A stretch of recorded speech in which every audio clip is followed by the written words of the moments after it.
This podcast is brought to you by Emper.top, the stories of top companies. Disclaimer, this AI-generated content is for informational purposes only and should not be considered as investment advice. Amphenol Corporation, the Interconnect Empire. Picture this. Inside a massive data center in Northern Virginia, rows upon rows of NVIDIA H100 GPUs hum with barely contained power, training the next generation of AI models. Each GPU cluster, worth millions of dollars, depends on thousands of high-speed connectors carrying data at 224 gigabits per second. A single faulty connection could bring down an entire rack. The company that makes many of these mission-critical connectors? A 92-year-old firm that started by making radio tube sockets during the Great Depression. How did a Chicago entrepreneur's phenolic plastic innovation in 1932 become the essential infrastructure powering the AI revolution? The answer lies in one of the most successful yet underappreciated business stories in American capitalism, Amphenol Corporation. In 2024, Amphenol generated $15.22 billion in revenue, a 21.25% increase from the previous year's $12.55 billion.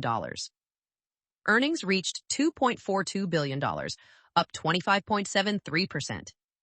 These aren't the numbers of a sleepy industrial conglomerate.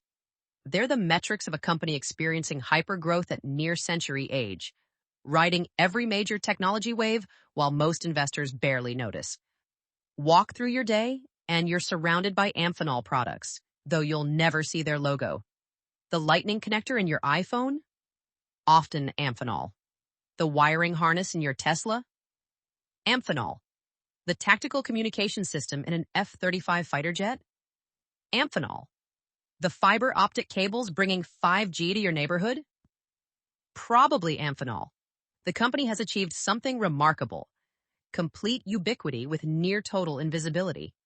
This is the story of how a Depression-era startup became a $90 billion market cap giant by mastering one deceptively simple principle. When everyone else fights to build the flashy end products, become the indispensable supplier of the unglamorous components that make everything work. It's a playbook of radical decentralization, relentless acquisition, and the patient compound growth that comes from being everywhere while appearing nowhere. The year was 1932. Banks were failing at a rate of 40 per day. Unemployment hit 23.6%. In Chicago, bread lines stretched for blocks. It was, by any measure, the worst possible time to start a manufacturing company. Arthur J. Schmidt thought otherwise. Schmidt wasn't an engineer by training. He was an entrepreneur who understood materials. He'd noticed something others hadn't. The radio industry, one of the few bright spots in the Depression economy, had a component problem. Radio tube sockets were made from ceramic, which was brittle, expensive to manufacture, and prone to cracking during assembly. Schmidt had been experimenting with a new material called phenolic resin, an early plastic that could be molded into complex shapes while maintaining excellent electrical insulation properties. The American Phenolic Corporation opened its doors in a modest Chicago facility with a radical proposition: replace ceramic with plastic. The industry scoffed. Plastic was for toys and trinkets, not serious electrical components. But Schmidt had done his homework. Phenolic wasn't just cheaper than ceramic, folks. It was actually better. It could be molded with integrated features that ceramic couldn't achieve, reducing assembly steps. It was more resistant to shock and vibration. Most importantly, it could be manufactured at scale using injection molding, dramatically reducing per-unit costs. The breakthrough came when RCA, the General Electric of the radio age, placed an initial order. RCA's engineers had tested Schmidt's phenolic sockets and found them superior to ceramic in every metric that mattered. Word spread quickly through the tight-knit community of radio manufacturers clustered around Chicago and the East Coast. Within 18 months, American Phenolic had captured 15% of the radio socket market. But it was December 7, 1941, that transformed American Phenolic from a successful component supplier into a critical defense contractor. The attack on Pearl Harbor created an immediate and insatiable demand for military communications equipment. Every fighter plane needed dozens of electrical connectors. Every field radio required reliable sockets that could withstand jungle humidity and desert sand. Every naval vessel bristled with communications gear that demanded components that wouldn't fail under enemy fire. The War Department quickly identified American Phenolic as one of the few companies with both the technology and manufacturing capability to meet these demands. Military contracts poured in, but they came with strict requirements. Components had to meet specifications that were orders of magnitude more demanding than civilian applications. A radio in someone's living room might face dust. A radio in a B-17 bomber faced temperature swings from minus 60 degrees Fahrenheit to 120 degrees Fahrenheit, constant vibration, and the concussive force of anti-aircraft fire. Schmidt's response revealed the entrepreneurial agility that would define Amphenol's culture for decades. Rather than simply scaling existing products, he embedded engineers directly with military units to understand their needs firsthand. When pilots complained that connectors were failing at high altitudes, American Phenolic developed new formulations that maintained flexibility at extreme temperatures. When naval officers reported corrosion problems in Pacific operations, the company created revolutionary sealed connectors that could withstand salt spray. By 1944, American Phenolic had grown from 50 employees to over 2,000. The company operated 3 shifts, 7 days a week. Revenue increased 40-fold. But more importantly, the company had learned something invaluable. In the connector business, reliability wasn't just a selling point, it was everything. A failed connector in a consumer radio meant static. A failed connector in a military application meant death. This wartime experience created what would become Amphenol's enduring competitive advantage, an obsession with reliability that justified premium pricing. While competitors would later try to compete on cost, Amphenol had learned that customers would pay significantly more for connectors they could trust with their lives, literally in military applications, figuratively in commercial ones. The end of World War II should have been catastrophic for American Phenolic. Military contracts evaporated overnight. The company's revenue dropped 75% in 6 months. Thousands of defense contractors went bankrupt in what economists called the reconversion recession. But Arthur Schmidt had anticipated this cliff and prepared for something that seemed impossible in 1945, the electronics age. While his competitors retreated to pre-war product lines, Schmidt made a contrarian bet. He believed that the technologies developed during the war, radar, advanced communications, early computers, would transform civilian life. In 1946, he incorporated a new division called Amphenol Electronics Corporation, a portmanteau of American Phenolic. This wasn't just a rebranding exercise, it was a declaration of intent to move beyond simple connectors into sophisticated electronic components. The bet paid off faster than even Schmidt anticipated. By 1950, television manufacturing was exploding, with production increasing from 7,000 sets in 1946 to 7.3 million in 1950. Each television required dozens of specialized connectors. The Korean War brought a new wave of military contracts, but this time, Amphenol wasn't dependent on them. Civilian applications now represented 60% of revenue. The company's growth trajectory was staggering. By 1956, annual sales reached $27.3 million with profits of $1.3 million, a net margin that would make modern manufacturers envious. Schmidt decided it was time to tap public markets. In 1957, he listed the newly renamed Amphenol Electronics Corporation on the New York Stock Exchange under the ticker APL. The IPO valued the company at $45 million, making Schmidt one of Chicago's wealthiest industrialists. But Schmidt wasn't content with organic growth. The late 1950s were the era of the conglomerate when financial engineering was seen as the path to unlimited growth.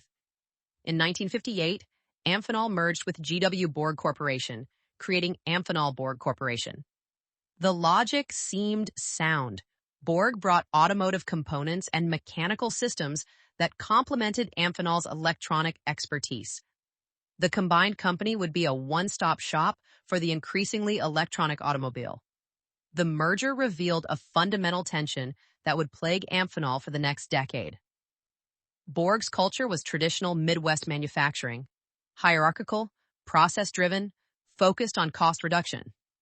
Amphenol's culture was entrepreneurial and engineering-driven, willing to sacrifice margin for innovation. The two organizations never truly integrated, operating as parallel companies under a single corporate umbrella. Despite cultural challenges, Schmidt pushed international expansion aggressively.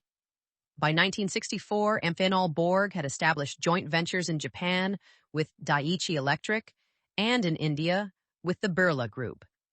The company acquired Tuchel Contact in Heilbronn, Germany, gaining a foothold in the European market just as the common market was reducing trade barriers.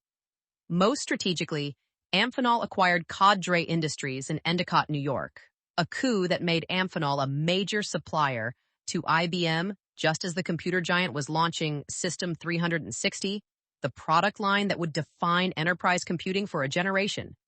When Arthur Schmidt retired in 1964 at age 71, he left behind a company that bore little resemblance to the Depression-era startup he'd founded. Amphenol Borg had 8,000 employees across 4 continents, generated $67 million in annual revenue, and held over 400 patents. But Schmidt's departure created a power vacuum that would soon be filled in the most dramatic way possible. The takeover battle of 1967 reads like a corporate thriller. Bunker Ramo Corporation, a technology conglomerate with defense and computing divisions, launched a hostile bid for Amphenol Borg in January. Amphenol's board initially rejected the offer, claiming Bunker Ramo was using strong-arm tactics. Then things got strange.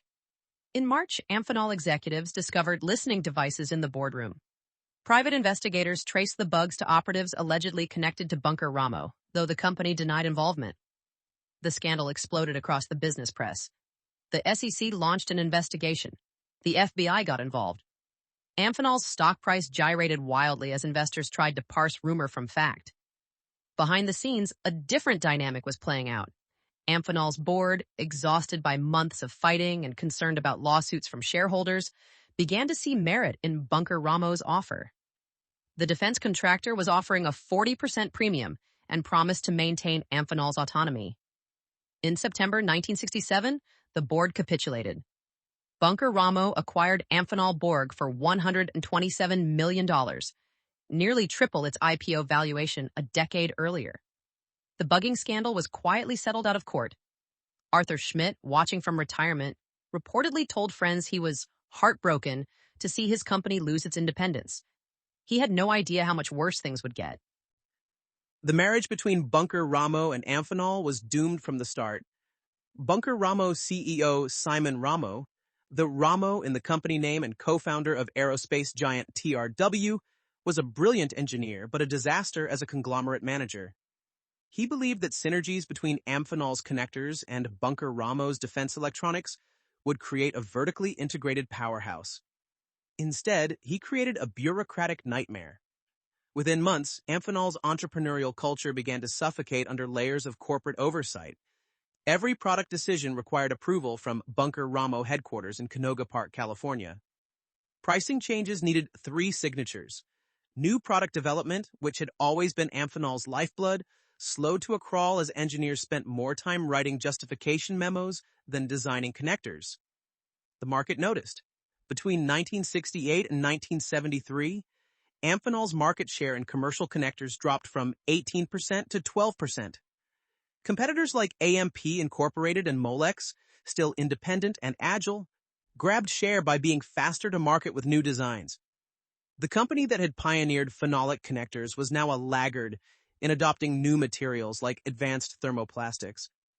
Yet paradoxically, this era produced one of Amphenol's most important innovations, the MILT DTL 38999 cylindrical connector. Developed at the Bendix Corporation facility in Sydney, New York, which Bunker Ramo had acquired and folded into Amphenol, the 38999 became the standard for military aerospace applications. Even today, every fighter jet, military helicopter, and tactical communication system uses descendants of this design. The 38999 epitomized Amphenol's historic strength, creating products so reliable that they became industry standards, generating decades of high-margin replacement revenue. By 1977, Bunker Ramo itself was struggling. The company had borrowed heavily to fund acquisitions, and rising interest rates were crushing its balance sheet. Several divisions were unprofitable.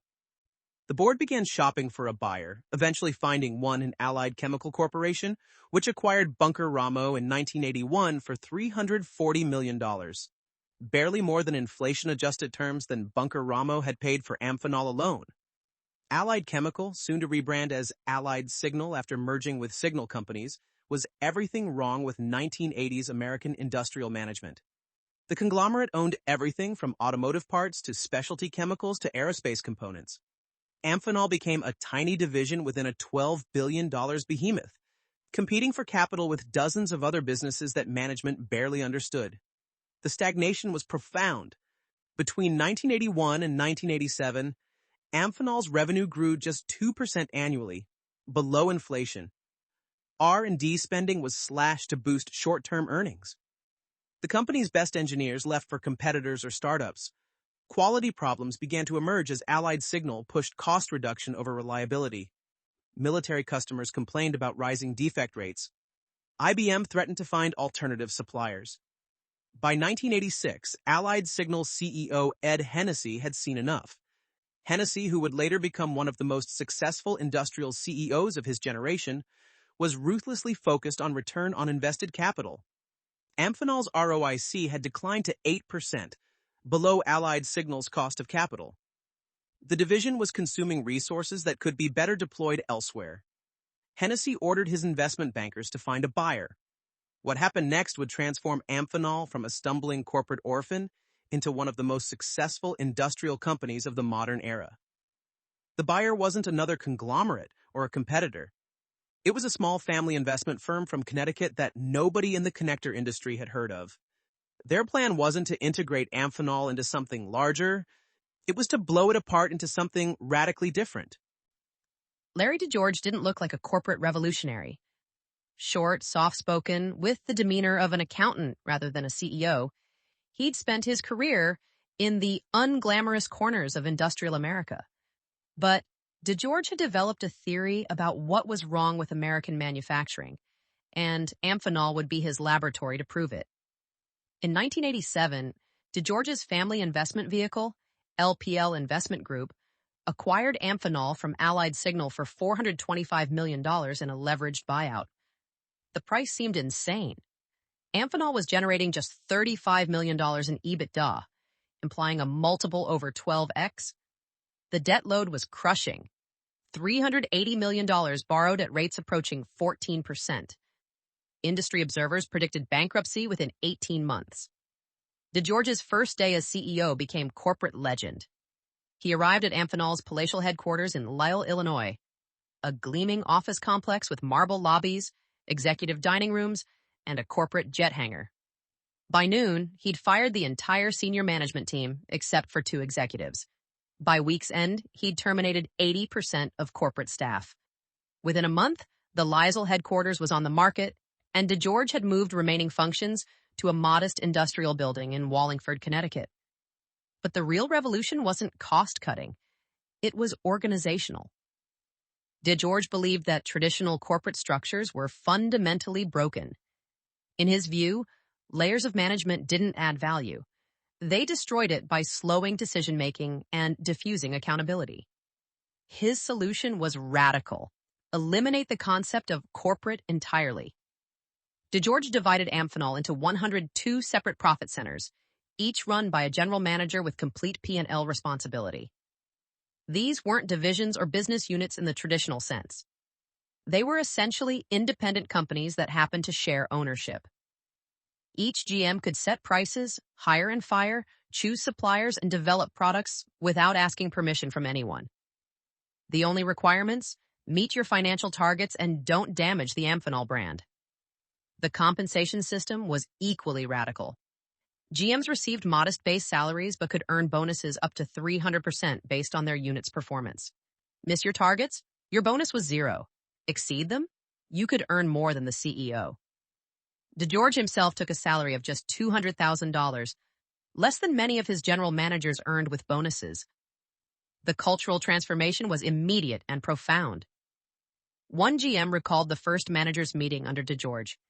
He stood up and said, "You're all entrepreneurs now. Your business succeeds or fails based on your decisions. I'm not going to tell you how to run it, but if you fail, you're gone." Half the room was terrified. The other half was exhilarated. The results defied every prediction. Within 6 months, Amphenol's EBITDA had doubled to $70 million. Not through revenue growth, but through operational improvements. GMs found savings everywhere, negotiating better supplier terms, eliminating unnecessary inventory, cutting unprofitable products. The company that had been suffocating under corporate bureaucracy suddenly moved with startup speed. Quality, paradoxically, improved even as costs declined. When GMs owned their P&L completely, customer complaints became personal. One general manager in the military connector division instituted a policy where any customer complaint was routed directly to his home phone, including nights and weekends. Defect rates dropped 90% within a year. DeGeorge also transformed Amphenol's approach to acquisitions. Rather than buying companies to achieve synergies, he bought them to add entrepreneurial talent. When Amphenol acquired a small connector company, DeGeorge would typically retain the founder as GM, maintain the company's location and culture, and simply provide capital and distribution. The message was clear. We're buying your success, not changing it. By 1990, Amphenol had paid down half its acquisition debt while simultaneously funding several acquisitions. Revenue had grown to $487 million. EBITDA reached $95 million.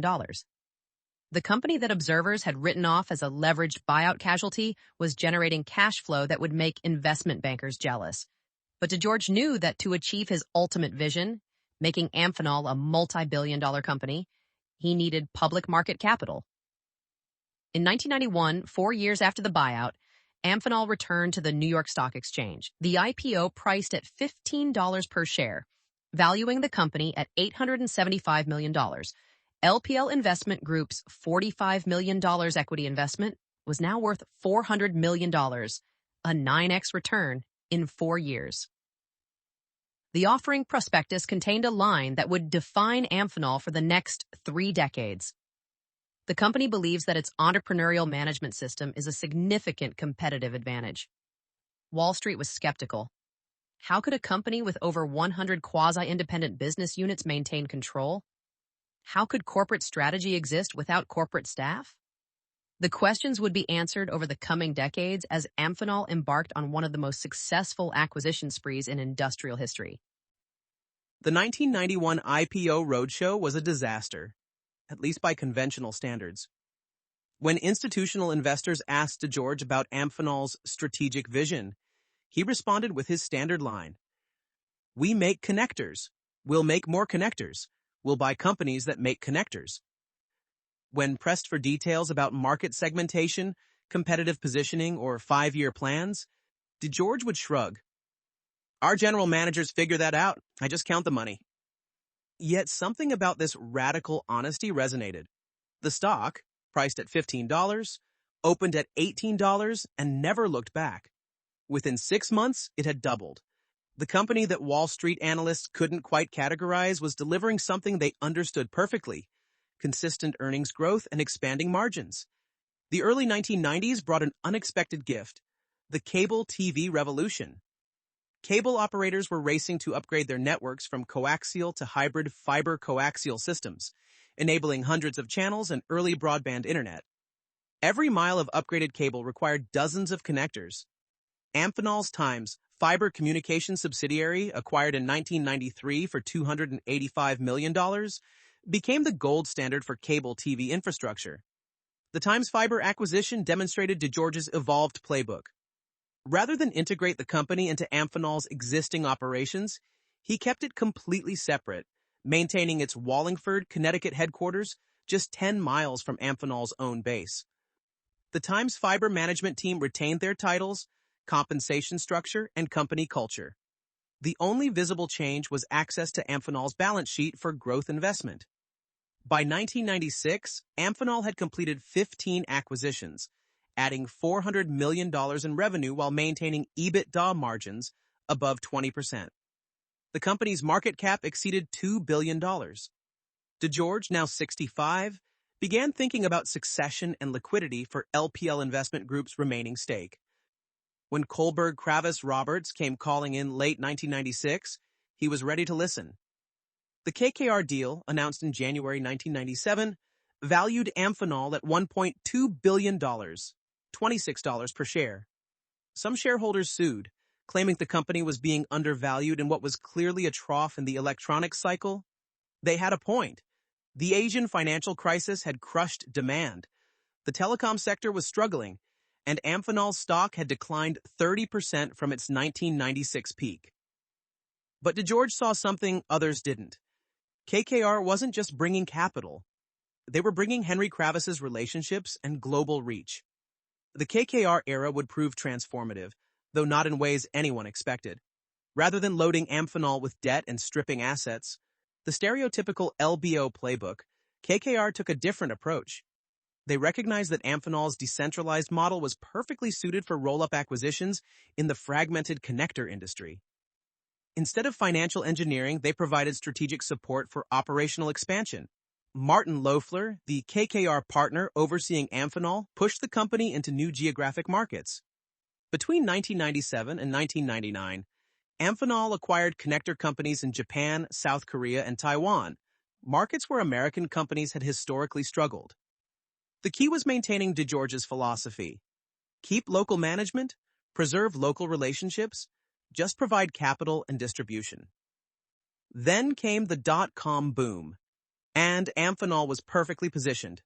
Every telecom equipment manufacturer needed high-speed backplane connectors. Every server farm required fiber optic interconnects. Every cell tower needed RF connectors. Revenue exploded from $1.1 billion in 1998 to $1.8 billion in 2000. EBITDA margins reached 23%, extraordinary for an industrial manufacturer. But DeGeorge had learned from history. While competitors leveraged up during the boom, Amphenol actually reduced debt, paying down $200 million in 1999 alone. When the dot-com bubble burst in 2001, Amphenol had a fortress balance sheet while competitors were scrambling for liquidity. The company went on an acquisition spree, buying distressed assets at 3-4x EBITDA, a third of what they'd commanded 18 months earlier. The most important change during the KKR era wasn't financial, it was leadership transition. In 1999, DeGeorge promoted Adam Norwitt, then 35, to Chief Operating Officer. Norwitt, a Harvard MBA who'd joined Amphenol in 1991, had run several divisions with exceptional results. More importantly, he was a true believer in the decentralized model, having seen firsthand how it unleashed entrepreneurial energy. By 2003, KKR was ready to exit. They'd held Amphenol for 6 years, an eternity by private equity standards. But rather than sell to another buyout firm or strategic acquirer, they chose a different path: distribute Amphenol shares directly to KKR's limited partners. The move was unusual but brilliant. It avoided taxable events for investors while ensuring Amphenol remained independent. The KKR distribution in May 2004 marked the end of an era. Larry DeGeorge, now 73, announced his retirement as CEO, though he remained chairman. Adam Norwitt, at 39, became one of the youngest CEOs of a major industrial company. The connector industry assumed the entrepreneurial culture would fade under professional management. They were about to be proven spectacularly wrong. Adam Norwitt's first all-hands meeting as CEO in 2004 set the tone for the next 2 decades. Standing before 300 general managers in a Connecticut hotel ballroom, he opened with unexpected words. Nothing changes. The room stirred uneasily. Then he continued. Nothing changes because everything already changes every day. You change your businesses. You adapt to markets. You fight competitors. My job isn't to tell you how to do that. My job is to make sure you have the resources to win. Where Larry DeGeorge had been the revolutionary who broke apart the old Amphenol, Norwitt would be the architect who built something unprecedented. A $15 billion company that operated like a federation of startups. His insight was that Amphenol's decentralized model wasn't just a management philosophy. It was a platform for unlimited growth through acquisition. The acquisition pace under Norwitt defied industry precedent. Between 2004 and 2024, Amphenol completed over 50 acquisitions, adding roughly $10 billion in revenue. But these weren't desperate attempts to buy growth. They were carefully orchestrated additions to an ever-expanding ecosystem. Each acquisition followed what internally became known as the Amphenol way. Preserve the entrepreneurial spirit, provide resources for growth, and demand results. The 2016 acquisition of FCI Asia for $1.2 billion demonstrated the evolved strategy. FCI was a mess, a carved-out division of a French conglomerate with declining margins and demoralized management. Conventional wisdom said it would take years to fix. Amphenol had it profitable within 6 months. How? By breaking FCI into 17 separate profit centers, each with a hungry GM eager to prove themselves. The bureaucracy that had strangled FCI simply disappeared. The MTS Systems acquisition in 2021 for $1.9 billion showed another dimension of Norwitt's strategy, buying into entirely new markets through established platforms. MTS brought sophisticated sensor technology for industrial and automotive applications, markets where electronic content was exploding. Rather than build capabilities organically, Amphenol bought a century-old company with deep customer relationships and technical expertise. But the deal that truly demonstrated Amphenol's ambition was the $2 billion acquisition of Carlisle Interconnect Technologies in 2024. CIT was a direct competitor with strong positions in commercial aerospace, a market where Amphenol had been historically weak. The antitrust concerns were significant, but Norwitt successfully argued that the combined company would still face fierce competition from TE Connectivity and Molex. More importantly, he committed to maintaining CIT's operations independently, preserving customer choice. The masterstroke of Norwitt's tenure was recognizing that organizational structure itself could be a competitive advantage.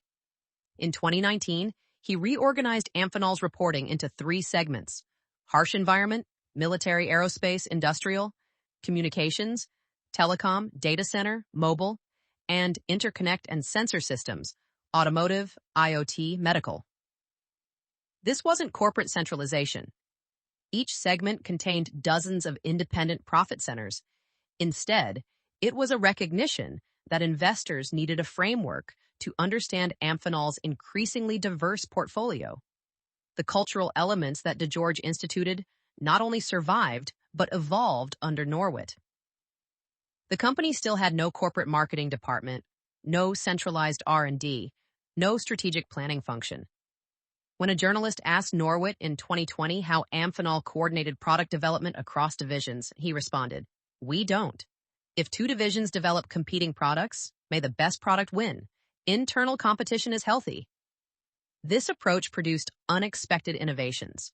When Amphenol's mobile device division and automotive division independently developed high-speed connectors for different applications, they discovered the technologies could be combined for autonomous vehicle sensors, a market neither had originally targeted. The resulting product line now generates hundreds of millions in revenue. The financial results under Norwitt's leadership tell their own story. Revenue grew from $2.5 billion in 2004 to $15.2 billion in 2024, a compound annual growth rate of 9.5%. More impressively, EBITDA margins expanded from 19% to 24%, defying the usual trade-off between growth and profitability. The stock price increased from $35 to over $70, split adjusted, generating a total return exceeding 1,400%.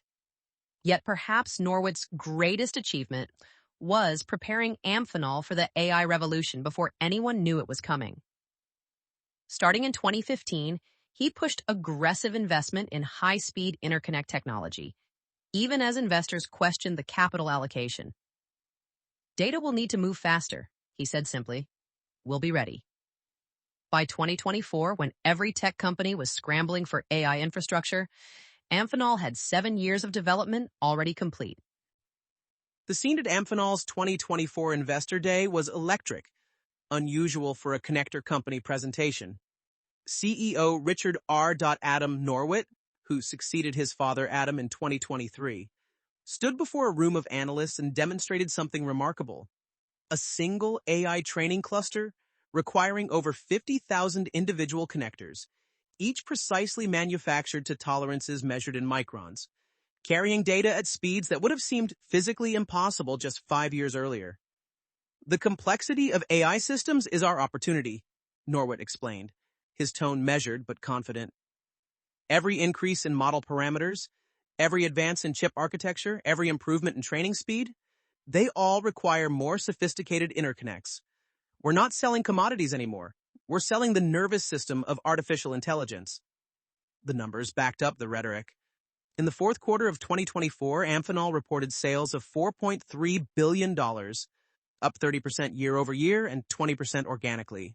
The growth was led by the communications segment, where data center revenues had nearly doubled. But what really caught analysts' attention was the margin expansion. Despite massive growth investments, EBITDA margins reached 24.5%, the highest in company history. The AI opportunity went far beyond just data centers. Training clusters required liquid cooling systems with specialized connectors that could maintain electrical integrity while submerged in coolant. Edge AI devices needed ultra-low latency interconnects that could process data locally. Autonomous vehicles required connectors that could handle both high-speed data and high-voltage power in the same assembly. Each application demanded different specifications, different materials, different manufacturing processes, exactly the kind of complexity where Amphenol's decentralized model excelled. Consider the technical challenge of connecting NVIDIA's latest Blackwell GPUs. Each chip requires connections capable of 1.8 terabytes per second of bandwidth, while consuming 1,000 watts of power. The thermal management alone is an engineering nightmare. Connectors must maintain signal integrity at temperatures exceeding 85 degrees Celsius while dissipating heat that could literally melt traditional materials.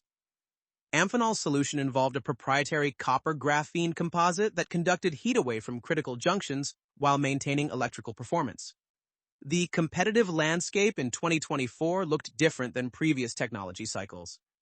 TE Connectivity, Amphenol's largest competitor with $16 billion in revenue, was aggressively expanding its data center presence. Molex, backed by the deep pockets of Koch Industries, was investing billions in new capacity. Chinese manufacturers like Luxshare were moving upmarket with increasingly sophisticated products at aggressive price points. But Amphenol had advantages that were difficult to replicate.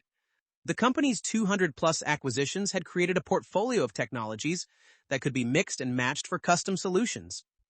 When Microsoft needed a connector that could handle both optical and electrical signals for its Azure AI infrastructure, Amphenol combined technologies from 3 different divisions, something a centralized competitor would have taken years to develop. The network effects were powerful. Amphenol connectors were designed to work with Amphenol cable assemblies, which were optimized for Amphenol backplanes. Once a customer designed Amphenol into their system, switching costs became prohibitive, not just in dollars, but in engineering time and reliability risk. A hyperscale data center operator told investors, "We've tried alternative suppliers. The 10% cost savings isn't worth the 0.1% increase in failure rates." The geographic diversification also provided resilience. While China tensions created supply chain concerns, Amphenol operated 180 manufacturing facilities across 40 countries. The company could shift production between regions without disrupting customer deliveries, a capability proven during the COVID-19 pandemic when Amphenol maintained 99% on-time delivery while competitors struggled with shortages. Richard Norwitt's strategy diverged from his father's in one crucial respect.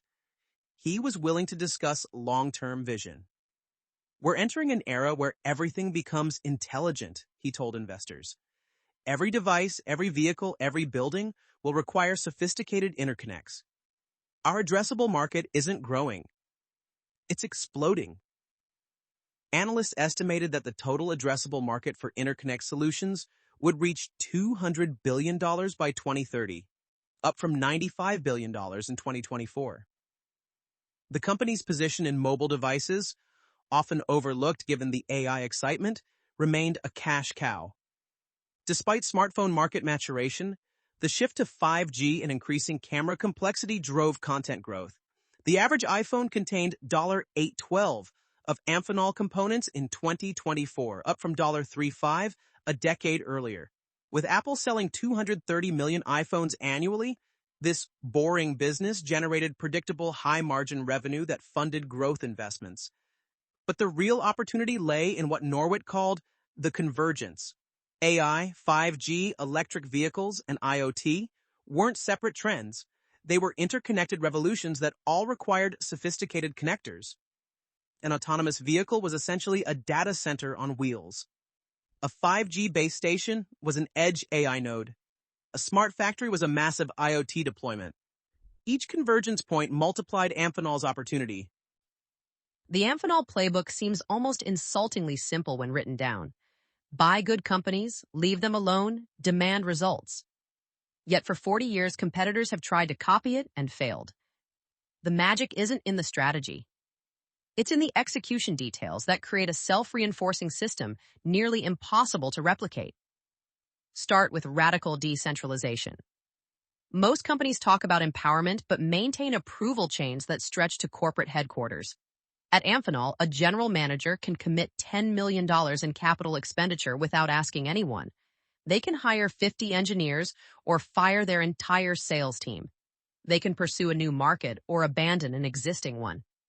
This isn't delegation, it's genuine autonomy. The system works because of selection and incentives. Amphenol GMs aren't traditional corporate managers who've climbed bureaucratic ladders. They're entrepreneurs who happen to sell their companies to Amphenol, or aggressive operators who wanted P&L ownership. The compensation structure, modest base, unlimited upside, attracts people who bet on themselves. Those who want predictability and safety don't last long. The acquisition integration playbook defies every management consultant's recommendation. No integration teams, no synergy initiatives, no best practice sharing. When Amphenol buys a company, they typically change nothing for the first year except adding it to their financial reporting system. The acquired management team keeps their offices, their suppliers, their casual Friday policy. The message is clear: we bought your success, not your submission. This approach creates unexpected benefits. Acquired companies don't waste months in integration meetings. They don't lose key employees who fear cultural change. Most importantly, they don't lose the entrepreneurial edge that made them attractive in the first place. One acquired founder noted, "I sold to Amphenol because they promised not to help me. They kept that promise, and my business doubled in 3 years." The capital allocation philosophy is equally counterintuitive. While most industrial companies have elaborate capital budgeting processes with hurdle rates and NPV calculations, Amphenol's approach is almost primitive. If a GM wants to invest and has a track record of good decisions, they get the money. No PowerPoint presentations, no approval committees, no second guessing. This works because of natural selection. GMs who make bad investments don't hit their numbers, don't earn bonuses, and eventually lose their jobs. Those who consistently allocate capital well get more resources and larger businesses to run. It's Darwinian capitalism inside a public company. Brutal, but effective. The cultural elements are carefully maintained through what isn't done rather than what is. There's no Amphenol University, no leadership development program, no culture committee. Instead, culture spreads through success stories. When a GM turns around a struggling division, everyone hears about it. When someone takes unacceptable risks and fails, that becomes cautionary tale. The culture is oral tradition, not written doctrine. Consider how Amphenol handles innovation. Most companies have chief technology officers, R&D budgets, innovation labs. Amphenol has none of these. Instead, each profit center develops products for its specific customers. This means occasional duplication. 3 divisions might independently develop similar technologies. But it also means speed, customer focus, and no bureaucratic filtering of ideas. The approach to competition is particularly clever. Amphenol divisions compete with each other as fiercely as they compete with external rivals. If Amphenol's military connector division and commercial aerospace division both want to sell to Boeing, they submit separate bids. May the best team win. This internal competition keeps everyone sharp and gives customers choice while maintaining corporate flexibility. The information systems are deliberately minimal. While competitors have sophisticated ERP systems that integrate everything, Amphenol runs lean financial reporting that focuses on just a few metrics: revenue, operating margin, return on invested capital, and cash flow. GMs don't waste time feeding corporate databases. They spend time with customers and engineers. Risk management happens through portfolio diversification rather than corporate oversight. With 200 plus profit centers across dozens of markets and geographies, no single failure can sink the company. When automotive connectors struggled in 2009, military connectors boomed. When telecom crashed in 2001, industrial automation grew. The portfolio provides natural hedging without complex financial engineering. The knowledge transfer that does happen is informal but powerful. GMs meet quarterly to share war stories, not best practices. They build personal relationships that lead to voluntary collaboration. When one division develops a breakthrough manufacturing process, others learn about it through peer networks, not corporate mandates. The knowledge spreads organically to those who need it most. This playbook creates compound advantages over time. Each successful acquisition adds not just revenue, but entrepreneurial talent. Each empowered GM who succeeds becomes a role model for others. Each year of outperformance makes the next acquisition easier to finance and integrate. It's a flywheel that's been accelerating for 4 decades. The bull case for Amphenol writes itself in the language of secular growth trends. Start with artificial intelligence. Every large language model parameter increase, every autonomous vehicle deployment, every edge computing node multiplies interconnect content. McKinsey estimates AI infrastructure spending will reach $500 billion annually by 2030. If Amphenol maintains just its current share of interconnect content, roughly 3 to 4% of system cost, that's $15, $20 billion in incremental revenue from AI alone. The electrification megatrend provides another growth vector. A traditional internal combustion vehicle contains $50-80 of interconnect content. An electric vehicle requires $300-500. An autonomous EV might need $1,000 or more. With global EV production expected to reach 50 million units by 2030, the automotive connector market alone could triple. Amphenol's recent acquisitions have positioned it to capture disproportionate share. Beyond specific markets, the bull thesis rests on Amphenol's proven ability to compound capital. Over the past 20 years, the company has generated a 22% return on invested capital, while growing revenue at 10% annually. Few industrial companies achieve either metric. Almost none achieve both simultaneously. The decentralized model that enables this performance has survived multiple management transitions and economic cycles. The acquisition pipeline remains robust.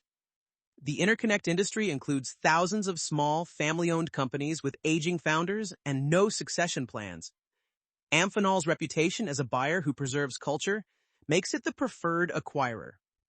With $2 billion in annual free cash flow and modest leverage, the company could easily absorb $4 billion in acquisitions annually without stretching the balance sheet. Switching costs create a competitive moat that's widening. As systems become more complex, the cost of connector failure rises exponentially. A failed connector in a smartphone means a warranty claim. In an autonomous vehicle, it means potential liability. In an AI data center, it means millions in lost compute time. Customers increasingly choose reliability over price, benefiting established players like Amphenol. The bear case, however, has merit. Start with cyclicality.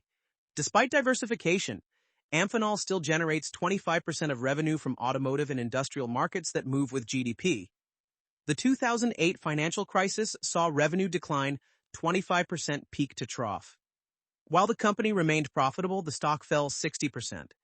In a recession, multiple compression could devastate returns even if operations remain sound. China exposure presents both economic and geopolitical risks. Amphenol generates approximately 20% of revenue from Chinese customers and operates 15 facilities in the country. Trade war escalation, technology restrictions, or, worst case, military conflict over Taiwan could severely disrupt operations. The company has contingency plans, but shifting complex supply chains takes years, not months. Integration risks multiply with each acquisition. While Amphenol has an exceptional track record, the law of large numbers suggests eventual mistakes. The company now manages over 200 profit centers across 40 countries. One rogue GM making aggressive bets, one acquisition with hidden liabilities, one cultural mismatch that metastasizes.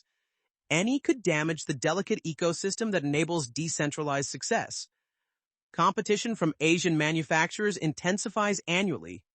Chinese companies like Luxshare and BOE have moved from making simple components to sophisticated interconnects that match Western quality at 70% of the price.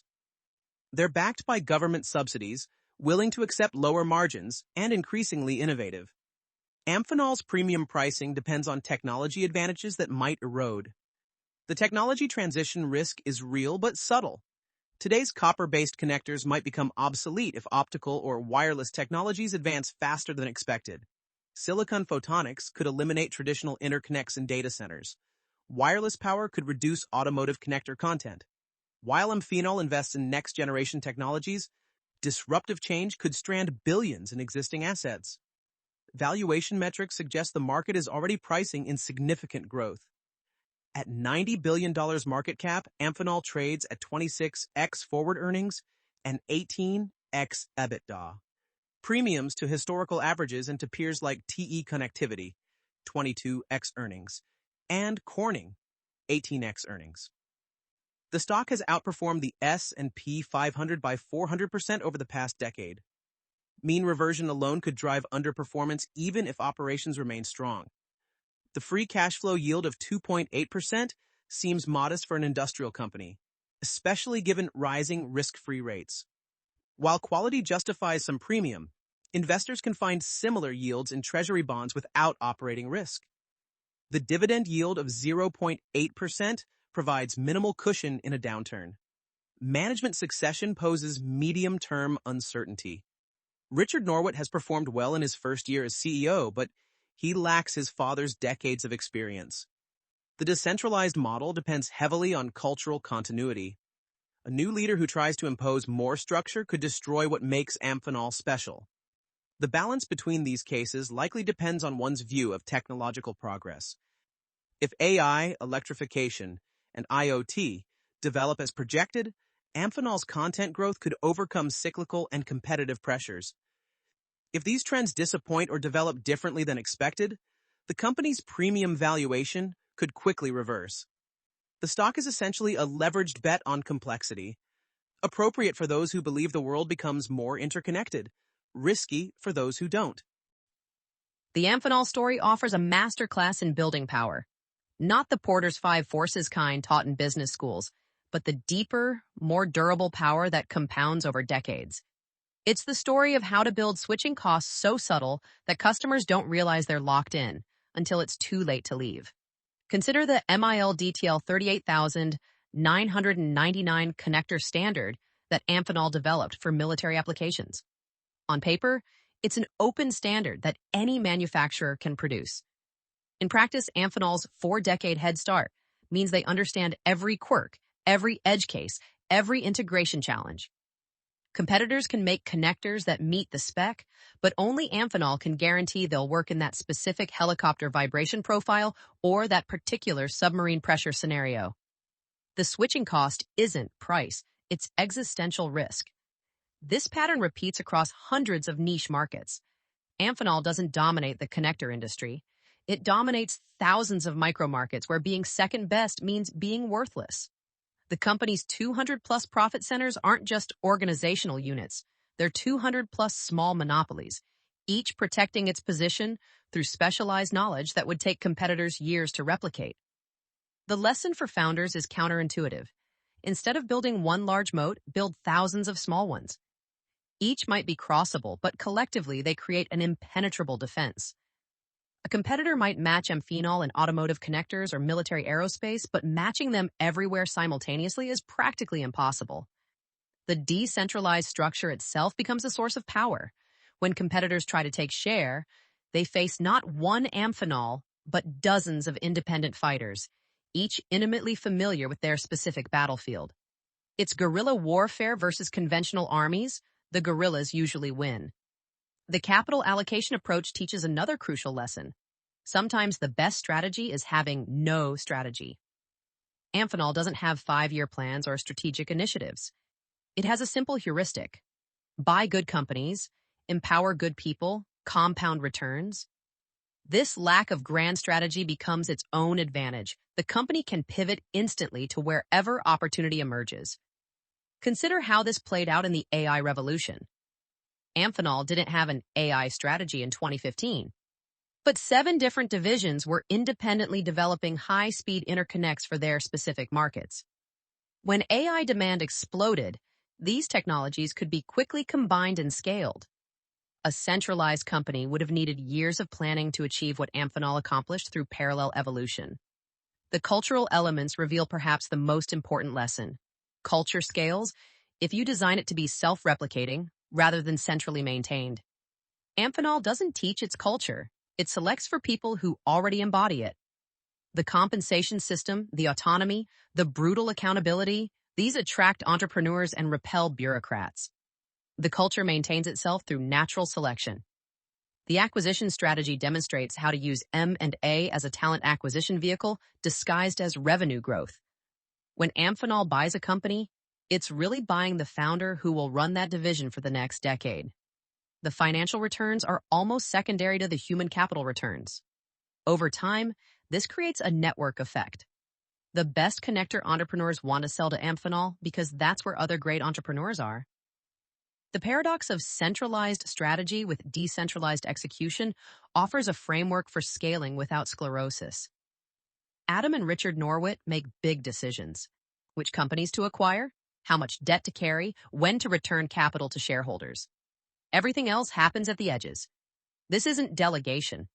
It's recognition that complex systems can't be centrally managed, only centrally enabled. For founders, the message is profound. Build systems that get stronger with scale rather than weaker. Most companies become less agile as they grow, adding process and bureaucracy to manage complexity. Amphenol becomes more agile because each new acquisition adds another entrepreneur making fast local decisions. The company at $15 billion revenue moves faster than it did at $1 billion. The approach to innovation, or rather the non-approach, challenges Silicon Valley orthodoxy. Amphenol doesn't disrupt, it accumulates. Each year, it gets slightly better at millions of small things, rather than dramatically better at one big thing. This incremental improvement, compounded over decades, creates an advantage that's impossible to replicate quickly. The lesson extends to competitive strategy. Sometimes the best way to compete is to refuse to compete. When competitors launch frontal assaults on Amphenol's markets, the company often just moves to adjacent niches. Why fight over commoditizing products when you can find new markets where customers will pay premiums? This requires humility, admitting when you've lost, but it preserves returns. The final lesson might be the most important. Boring businesses can be extraordinary investments if run extraordinarily well. Connectors are perhaps the least exciting product imaginable. Small pieces of metal and plastic that nobody thinks about. But that invisibility becomes an advantage. Customers don't optimize connector costs because they're rounding errors. Competitors don't enter the market because it seems unglamorous. Meanwhile, Amphenol compounds wealth at rates that make software companies envious. As we write in early 2025, Amphenol stands at a fascinating inflection point. The company just reported record fourth quarter 2024 results with sales of $4.3 billion, up 30% year over year, driven by robust organic growth in IT datacom, mobile networks, commercial air, mobile devices, broadband, and defense markets. CEO Adam Norwitt, who succeeded his father in 2023, has already proven himself a worthy steward of the Amphenol way. The acquisition machine continues at breathtaking pace.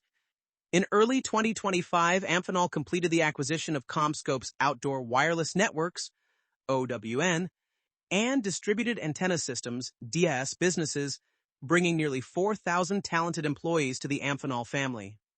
This $2.1 billion deal positions Amphenol perfectly for the 5G infrastructure build-out. But the truly transformative announcement came in August 2025. Amphenol agreed to acquire CommScope's connectivity and cable solutions business for $10.5 billion in cash, with the deal expected to close in the first half of 2026. This represents Amphenol's largest acquisition ever, a bold bet that the convergence of AI, 5G, and edge computing will create unprecedented demand for sophisticated interconnect solutions. The company's sustainability progress offers another dimension to the story.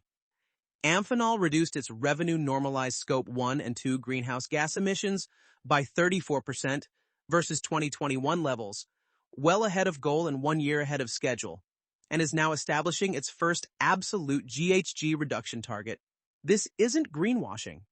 It's recognition that efficient operations and environmental responsibility are increasingly inseparable. The financial markets have taken notice. For Q1 2025, Amphenol expects sales in the range of $4.00 billion to $4.10 billion, representing 23% to 26% growth. The stock has continued its steady march upward, though valuation debates rage on Wall Street about whether the AI premium is justified. What's remarkable about the Amphenol story isn't just the financial success. It's the consistency of philosophy across 9 decades and multiple leadership transitions. From Arthur Schmidt's phenolic innovation to Larry DeGeorge's radical decentralization to the Norwitz platform expansion, each era built upon rather than replaced what came before. The company that started making radio sockets in Depression-era Chicago has become essential infrastructure for humanity's digital future. The deeper lesson transcends business strategy. Amphenol proves that in an age obsessed with disruption, there's extraordinary value in patient accumulation. While competitors chase the next big thing, Amphenol quietly compounds improvements across thousands of small markets. While Silicon Valley celebrates founder CEOs who maintain iron control, Amphenol demonstrates that radical delegation can scale beyond what centralized command ever could.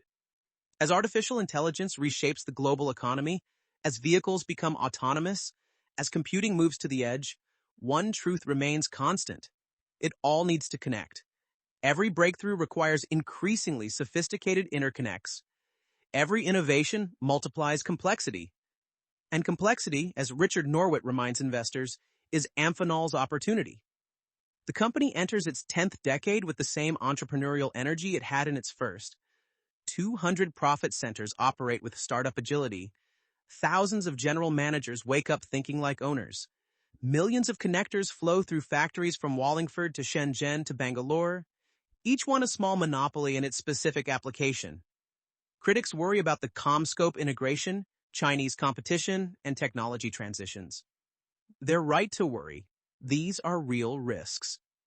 But betting against Amphenol means betting against the principle that has driven its success for 92 years. The world becomes more connected, not less. That bet has been wrong for nearly a century. There's little reason to think it will be right now. The Amphenol story ultimately asks a profound question. In an economy increasingly dominated by software and services, what's the value of making physical things exceptionally well? The answer, measured in billions of revenue and decades of compound growth, suggests that even in the digital age, especially in the digital age, someone needs to build the physical infrastructure that makes the virtual world possible. That someone, more often than not, is Amphenol. The empire of interconnects, hidden in plain sight, essential to everything, noticed by no one. It's perhaps the perfect business for the 21st century, boring, indispensable, and relentlessly profitable. Arthur Schmidt, watching from whatever afterlife entrepreneurs inhabit, would surely approve. This podcast is brought to you by Top, the stories of top companies. Disclaimer: this AI-generated content is for informational purposes only and should not be considered as investment advice.